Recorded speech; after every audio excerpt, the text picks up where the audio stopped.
परम इंस्टीट्यूट में आपका स्वागत है। कैसे हो बच्चों आप लोग? आज हम लोग कक्षा 10 के सामाजिक विज्ञान के जितने भी मोस्ट इम्पॉर्टेंट क्वेश्चन 2023 में आने वाले हैं उनको टॉपिक वाइज अध्ययन करेंगे। तो आइए देखते हैं, आप वीडियो में अंत तक बने रहिएगा और एक एक चैप्टर के क्वेश्चन हम देखते चलेंगे। तो आइए देखते हैं, हमारा पहला चैप्टर है यूरोप में राष्ट्रवाद का उदय। तो पहला चैप्टर से कौन कौन से क्वेश्चन बनेंगे, जैसे कि जर्मनी का एकीकरण कब और कैसे हुआ था।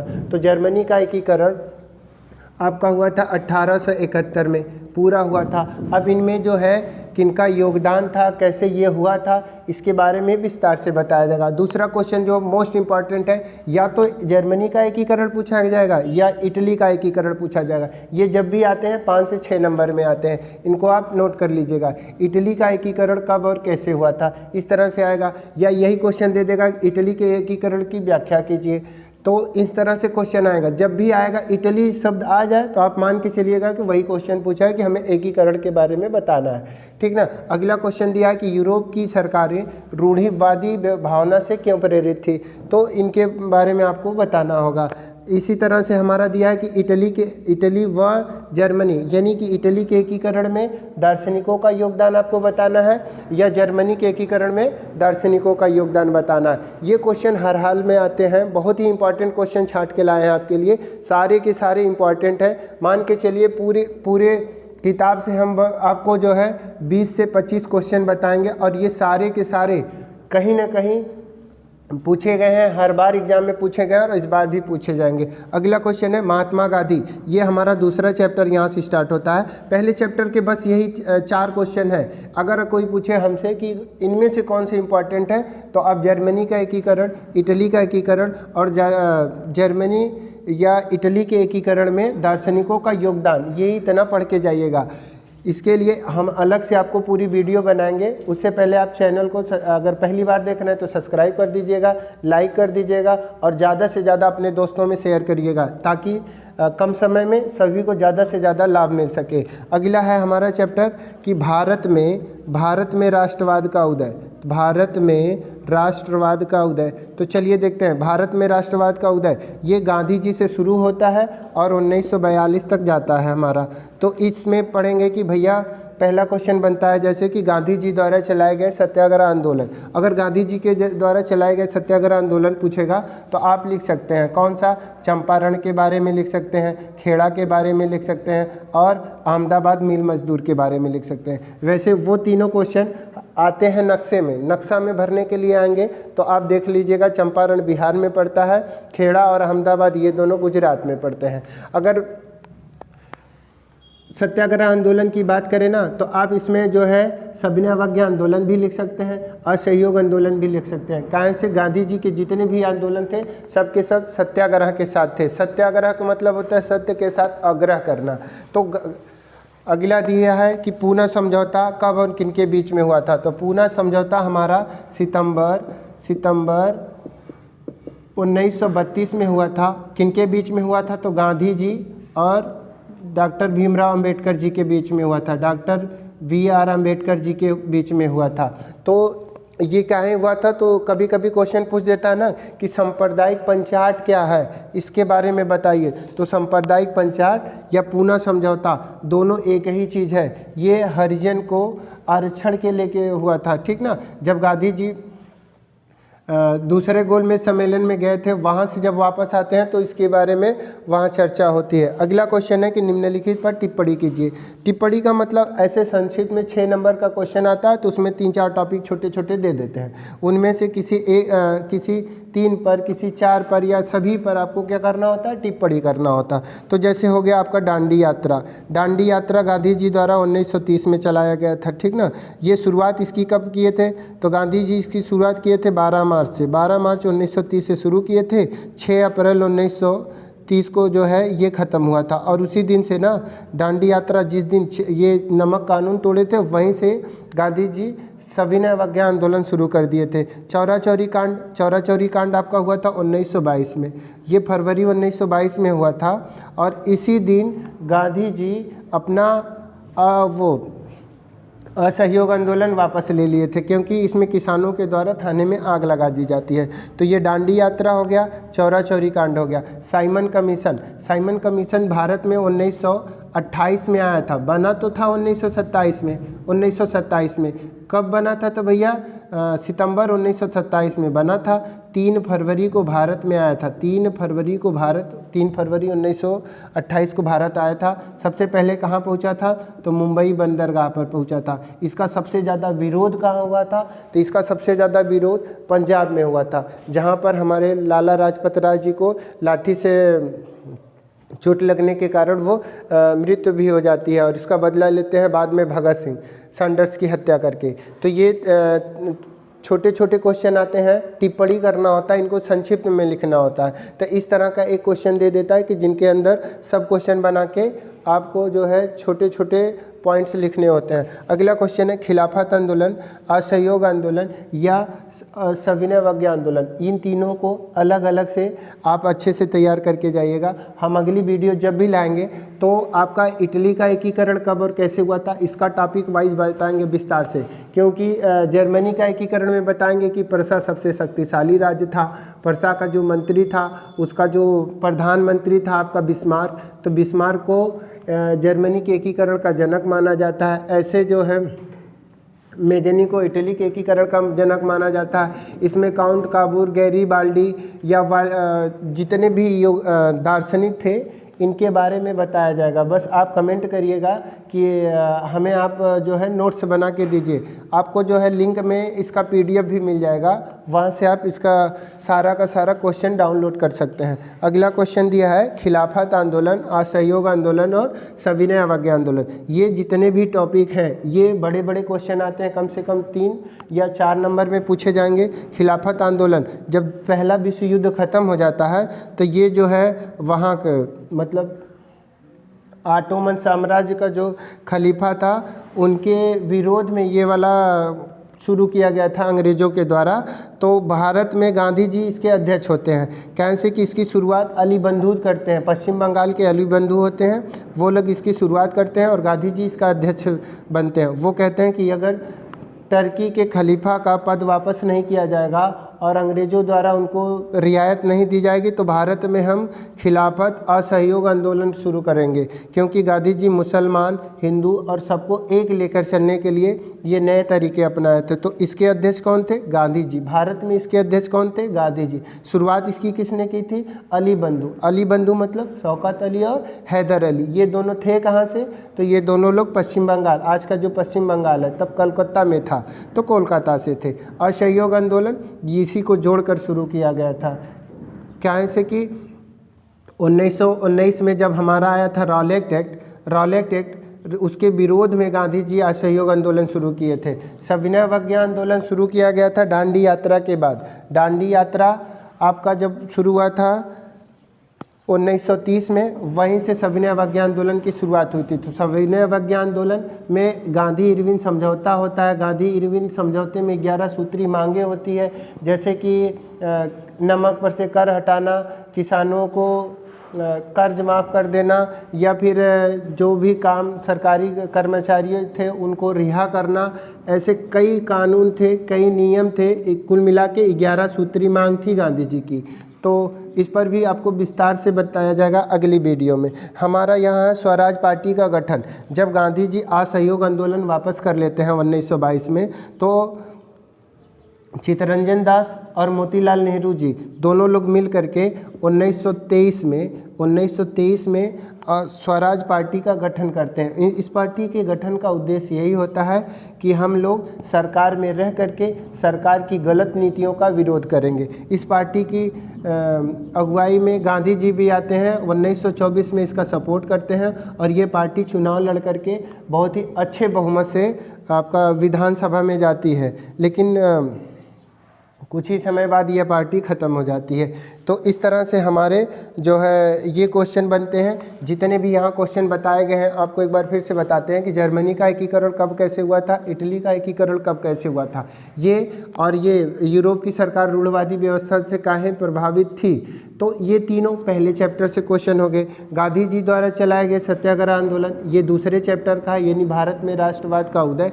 ये जितने क्वेश्चन हैं पहले और दूसरे चैप्टर में, इससे ज़्यादा क्वेश्चन कभी भी नहीं पूछता और ना ही पूछेगा। ये जितने लिखवाए गए सब के सब इम्पॉर्टेंट है। अगली वीडियो में हम विस्तार से, जैसे जर्मनी का एकीकरण 3 चरणों में हुआ था, कौन कौन सा था भैया, तो प्रसा और डेनमार्क का युद्ध, प्रसा और ऑस्ट्रिया का युद्ध, प्रसा और फ्रांस का युद्ध, इन तीनों युद्धों में सबसे ज़्यादा योगदान किसका था, तो बिस्मार्क का था, ये वाला बताएंगे। इटली का एकीकरण 5 चरणों में हुआ था। इटली का एकीकरण 1850 से पहले, इसमें इटली के एकीकरण में सबसे ज़्यादा भूमिका थी नेपोलियन की। नेपोलियन कहीं से बार बार इटली पर आक्रमण करता था, तो वहाँ के लोग प्रभावित होकर के एक होने के लिए योजना बनाए। तो 1850 से पहले का एक चरण हो गया। इस तरह से लेके 1850 से लेके 1859 तक दूसरा चरण था, 59 से 61 तक तीसरा चरण था। ऐसे कई चरणों में इटली का एकीकरण पूरा होता। तो हम पाँचों के पाँचों चरण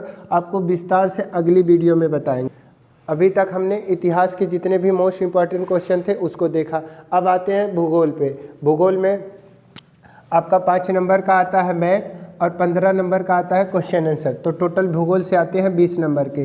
तो इन 20 नंबर में से 5 नंबर तो हम पिछली वीडियो में बता चुके हैं कि नक्शे में कौन से टॉपिक से आएंगे, जैसे कि कोयला कहाँ पाया जाता है, लोहा कहाँ पाया जाता है, अभ्रक कहाँ पाया जाता है, चाय या वो काफ़ी कहवा से संबंधित क्वेश्चन बता चुके हैं। उसको जाके अगर अब तक नहीं देखे हैं तो पिछली वीडियो में आप जाके देख सकते हैं, लिंक में उस डिस्क्रिप्शन में उसका लिंक पड़ा हुआ है। अगला क्वेश्चन है कि भारत में पाई जाने वाली मिट्टी व उनके प्रकारों का वर्णन कीजिए। तो भारत में कुल 6 प्रकार की मिट्टी पाई जाती है।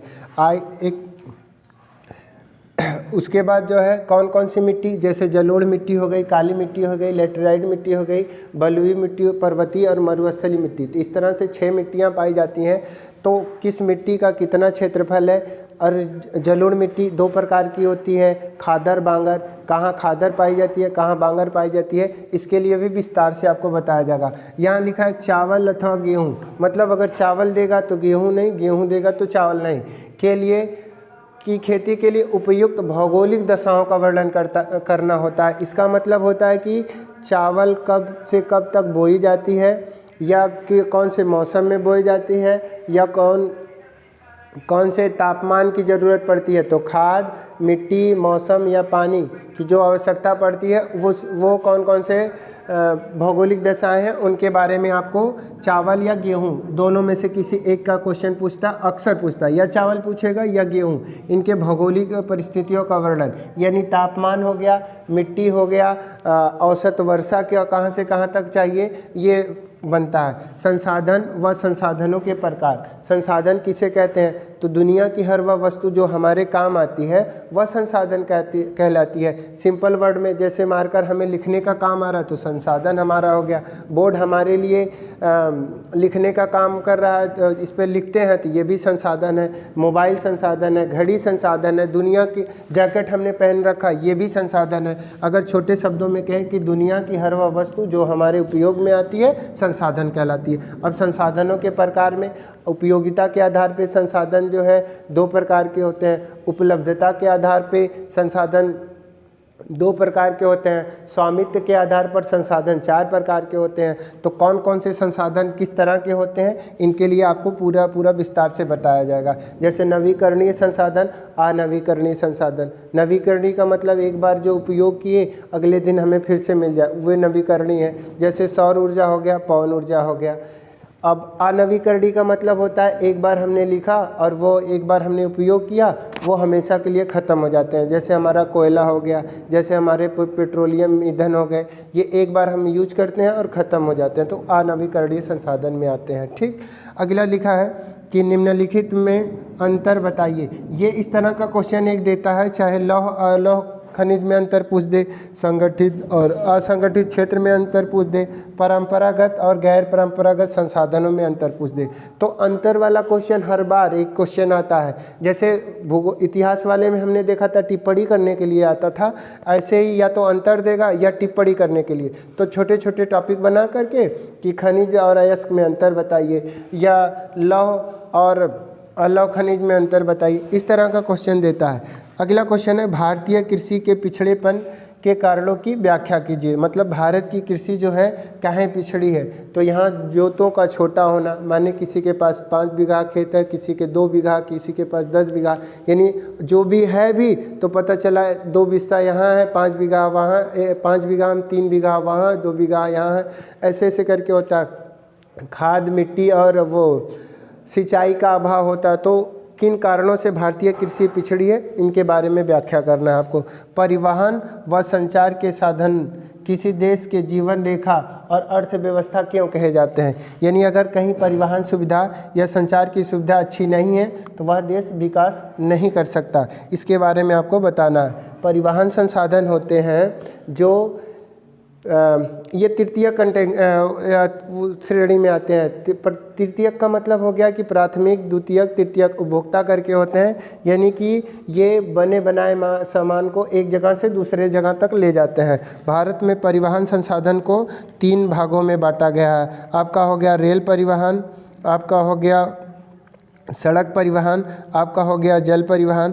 वैसे एक और नवीकरणीय में नया परिवहन आया है आपका पाइपलाइन परिवहन, यानी जो गैसें होती हैं आजकल एक जगह से दूसरे जगह ले जाने के लिए पाइपलाइन का प्रयोग किया जाता है। संचार का मतलब आपका हो गया रेडियो, टीवी, मोबाइल, यानी हर वह वस्तु जिसके माध्यम से हम अपनी बात एक जगह से दूसरे जगह तक पहुंचा सकते हैं। तो परिवहन और संचार अगर नहीं है तो कोई भी चीज़ हम बना के, अगर मान लीजिए यही मार्कर हमने बनाया, यहाँ हम फैक्ट्री लगा दिए, हमारे पास ले जाने की सुविधा है ये नहीं है, या हमारे पास संचार की सुविधा है ये नहीं। संचार का मतलब कि प्रचार नहीं कर पा रहे हैं तो वो समझिए बिक नहीं पाएगा। तो परिवहन और संचार ही किसी देश को बनाते हैं, आगे ले जाते हैं या पीछे ले जाते हैं। तो इस तरह से भूगोल के ये सारे इम्पॉर्टेंट क्वेश्चन हो गए हैं। चलो आगे अब हम लोग जो है लोकतंत्र यानी कि नागरिक शास्त्र और अर्थशास्त्र के जितने भी इम्पॉर्टेंट क्वेश्चन हैं उसे देख लेते हैं। तो हमारा क्वेश्चन दिया है कि भारतीय लोकतंत्र की विशेषताएं बताइए। तो भारत के लोकतंत्र की जो विशेषताएं हैं आपको उनको बताना है। अगला क्वेश्चन है कि दबाव समूह की गतिविधियां लोकतंत्र की सरकार के कामकाज को कैसे उपयोगी होती हैं यानी प्रभावित करती हैं, इसे बताना। दबाव समूह एक ऐसा संगठन होता है जो समय समय पर अपनी मांगों को पूरा करने के लिए सरकार पर तमाम अलग अलग तरह के दबाव बना करके उनसे अपनी मांगें पूरी करता है। ये जैसे गांधी जी थे, अपने समय में चंपारण, खेड़ा या अलग अलग तरह के आंदोलन करके सरकार से अपनी मांगें पूरी करवाते थे। इसी तरह अलग अलग वो धर्म के अलग अलग समुदाय के अलग अलग ग्रुपों के क्या होते हैं, समूह बने होते हैं और उनके कोई ना कोई लीडर हुआ करते हैं। 3 संगठनों के द्वारा सरकार को समय समय पर अपनी मांगों को पूरा करने के लिए दबाव बनाया जाता था, उसे दबाव समूह कहते हैं। तो देख लीजिएगा कि दबाव समूह लोकतांत्रिक सरकार को कैसे प्रभावित करती है। अगला क्वेश्चन है सत्ता की साझेदारी के महत्व को स्पष्ट कीजिए। सत्ता की साझेदारी में से आप जो है ना देख लीजिएगा 2 क्वेश्चन बनते हैं। एक श्रीलंका की कहानी बनती है और आपका एक जो है बेल्जियम की कहानी बनती है। तो बेल्जियम की कहानी, तो बेल्जियम में भी बेल्जियम की राजधानी ब्रुसेल्स थी, वहाँ पर 3 भाषाई लोग पाए जाते हैं और श्रीलंका में आपके तमिल ज़्यादातर सिंघली भाषा वाले और तमिल भाषा वाले 2 तरह के भाषाई लोग पाए जाते हैं। तो श्रीलंका की कहानी और थोड़ा सा बेल्जियम की कहानी आप देख के जाइएगा सत्ता की साझेदारी में। आगे देखिए लोकतंत्र के समक्ष मुख्य चुनौतियां क्या क्या हैं। लोकतंत्र के समक्ष जो है चुनौतियां क्या क्या हैं तो उसे देख के जाइएगा। जातिवाद क्या है, भारतीय लोकतंत्र में इसकी क्या भूमिका है। ये भूमिका का मतलब यही होता है कि ये किस तरह से प्रभावित कर रही है, ठीक ना। जातिवाद किसी भी सरकार को या किसी भी देश को बनाने में, बिगाड़ने में इसकी क्या भूमिका है, तो इस तरह से क्वेश्चन आते हैं। हूबहू ऐसे ही क्वेश्चन एकदम एग्जाम में आएंगे और इसे देखकर अब डरिएगा मत कि ये भूमिका से मतलब क्या है। भूमिका से मतलब यही कि जातिवाद जो है सरकार को बनाने, बिगाड़ने में, या कोई सरकार किसी जाति विशेष को लेकर के तमाम तरह की सुविधाएं देती हैं, वो अपना वोट बैंक देखने के लिए। तो इस तरह के क्वेश्चन आते हैं और आप देख के जाइएगा। प्राथमिक, द्वितीयक, तृतीयक क्षेत्रक किसे कहते हैं? प्राथमिक क्षेत्रक का मतलब हो गया कि वे सारे वस्तुएं जो हम ज़मीन से यानी कृषि से प्राप्त करते हैं। आपका जैसे जितनी भी फसल हो गई प्राथमिक क्षेत्र में आती हैं, ठीक ना। आपके जितने भी खनिज संसाधन हो गए प्राथमिक क्षेत्र में आते हैं। द्वितीयक का मतलब हो गया कि प्राथमिक से निकाल करके हम उन्हें ले जा करके मशीनों पर बनाएं, वो द्वितीयक क्षेत्र में आ गए, ठीक। अब उसके बाद तृतीयक क्षेत्रक में आते हैं आपके परिवहन और संचार। तृतीयक का मतलब हो गया कि बनाया बनाया सामान एक जगह से दूसरी जगह हम ले जाके उसे बेचें, तो उनके लिए तृतीयक क्षेत्रक आते हैं। तो प्राथमिक, द्वितीयक और तृतीयक क्षेत्रक किसे कहते हैं, उसे आप देख के जाइएगा। सतत आर्थिक विकास या सतत पोषीय विकास, दोनों में से कुछ भी पूछ सकता है। सतत पोषीय विकास, तो सतत पोषीय विकास का मतलब एक ऐसा विकास होता है कि हम कोई भी संसाधन का उपयोग ऐसे करें कि हमारी आने वाली पीढ़ी भी उन संसाधनों का उपयोग कर सके, यानी कि भविष्य को ध्यान में रखते हुए हम विकास जो करते हैं उसी को सतत पोषीय विकास बोला जाता है। उपभोक्ता संरक्षण अधिनियम 1986 के लिए उत्तरदायी कारकों तथा पारित करने के उद्देश्य क्या थे? ये उपभोक्ता संरक्षण इसलिए बनाया गया ताकि उपभोक्ताओं को उचित दाम पर चीज़ें मिल सके या उन्हें अपने वस्तुओं से संबंधित जानकारी हो सके, क्योंकि उससे पहले जो भी चीज़ें हुआ करती थी, ये जितने भी फैक्ट्री मालिक हुआ करते थे या उत्पादक हुआ करते थे, मनमाने ढंग से उनका दाम बढ़ाना, उनमें मिलावट करना या तमाम तरह की जो है काले बाजारी करना, उनको रोकने के लिए उपभोक्ता संरक्षण अधिनियम 1986 बनाया गया था। तो इस तरह से जो है मोस्ट इम्पॉर्टेंट क्वेश्चन आपको सारे के सारे बताए गए हैं। इन क्वेश्चनों को अब धीरे धीरे करके आपको वीडियो में एक बाई मतलब टॉपिक वाइज, चैप्टर वाइज आगे जो है दिया जाएगा। उसके लिए बस आपको करना क्या है, वीडियो को ज़्यादा से ज़्यादा शेयर करना है, सब्सक्राइब चैनल को कर लीजिएगा, अपने दोस्तों में इसे भेजिएगा ताकि सब पढ़ें और खुद तैयार करें ना। अपने जेलसी की भावना से ना रख के कि चलिए हम देख लिए हमारा भला होगा, भला सबका करना चाहिए, ठीक ना। तो सभी को भेजिएगा और अगर जिस भी टॉपिक पर आप कहेंगे कमेंट में लिख देंगे कि ये वाला टॉपिक हमें नहीं समझ में आया, कोई भी टॉपिक हो, चाहे वो इतिहास का हो, चाहे भूगोल का हो, चाहे नागरिक शास्त्र का हो, चाहे अर्थशास्त्र का हो, सब पे एकदम विस्तार से आपको बताया जाएगा। और 100% हम गारंटी के साथ कह रहे हैं कि इससे ज़्यादा कुछ भी नहीं आएगा और समाजिक विज्ञान मान के चलिए कि आपका सबसे आसान सब्जेक्ट हो जाएगा। बस आप हमारे साथ बने रहिएगा, चैनल को सब्सक्राइब कर लीजिएगा। आज के लिए बस इतना ही, धन्यवाद।